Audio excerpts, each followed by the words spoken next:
उत्तर प्रदेश की राजनीति आज बड़े ही चुनौतीपूर्ण दौर से गुजर रही है।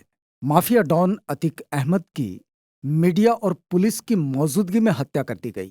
लेकिन बीएसपी अध्यक्ष मायावती ने 16 साल पहले ही अतीक पर राजनीतिक शिकंजा कस लिया था। उत्तर प्रदेश के माफिया डॉन अतीक अहमद ने 44 साल तक अपना आतंक फैलाया था। 17 साल की उम्र में तो उस पर हत्या का आरोप लग चुका था।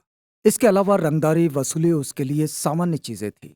उसके खतरनाक हिस्ट्री शीट होने के बावजूद पिछली सरकारों में उसे राजनीतिक संरक्षण मिला।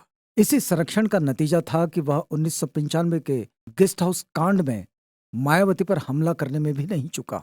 इस संबंध में तो मायावती ने माफिया अतीक का नाम कई बार मंचों से लिया।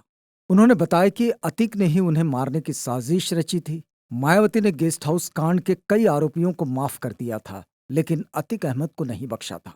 मायावती की सत्ता में आने के बाद अतीक अहमद की उल्टी गिनती शुरू हुई तो जब जब बसपा सरकार में आई, अतीक अहमद हमेशा उनके निशाने पर रहे। मायावती के शासनकाल में अतीक अहमद पर कानूनी शिकंजा कसने के साथ साथ उनकी संपत्तियों पर बुलडोजर चलाने से लेकर कई बड़ी कार्रवाई हुई। यूपी में मायावती सरकार में अतीक अहमद जेल की सलाखों में रहे। बहुजन समाज पार्टी के दौर में अतीक का कार्यालय गिरवाने के साथ उनकी संपत्तियां जब्त करवाकर जेल भेजा गया और प्रयागराज में उनकी राजनीतिक पकड़ को कमजोर ही नहीं बल्कि पूरी तरह से खत्म कर दिया गया था। अतीक के राजनीतिक करियर की बात करें तो उसकी शुरुआत 1989 से हुई। वो कभी निर्दलीय, कभी समाजवादी पार्टी और कभी अपना दल से चुनावी मैदान में उतरा और इलाहाबाद पश्चिम विधानसभा से 5 बार विधायक और 2004 में फूलपुर से सांसद बना। अतीक अहमद 2004 में फूलपुर संसदीय सीट से लोकसभा चुनाव जीत गया।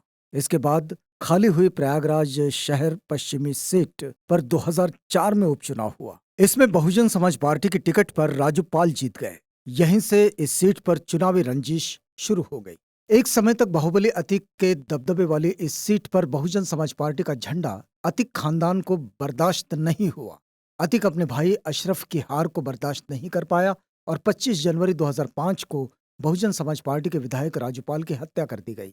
राजूपाल की हत्या के बाद खाली हुई शहर पश्चिमी सीट से अतीक अहमद के भाई खालिद आजिम उर्फ अशरफ ने समाजवादी पार्टी से चुनाव लड़ा और जीत हासिल की। यहीं से अतीक अहमद एंड कंपनी की दुश्वारियां शुरू हो गई। 2007 में यूपी में सत्ता परिवर्तन हुआ। मायावती पूर्ण बहुमत के साथ सत्ता में आई तो अतीक अहमद की इलाहाबाद पश्चिम सीट से सिर्फ पूजा पाल को विधायक ही नहीं बनाया बल्कि बाहुबली की सियासत को भी जड़ से मिटा दिया। अतीक अहमद और उनके भाई अशरफ पर मायावती के शासनकाल में कड़ी कार्रवाई हुई थी। मायावती के इस एक्शन के बाद आज तक अतीक अहमद और उनके परिवार का कोई सदस्य चुनाव नहीं जीत सका।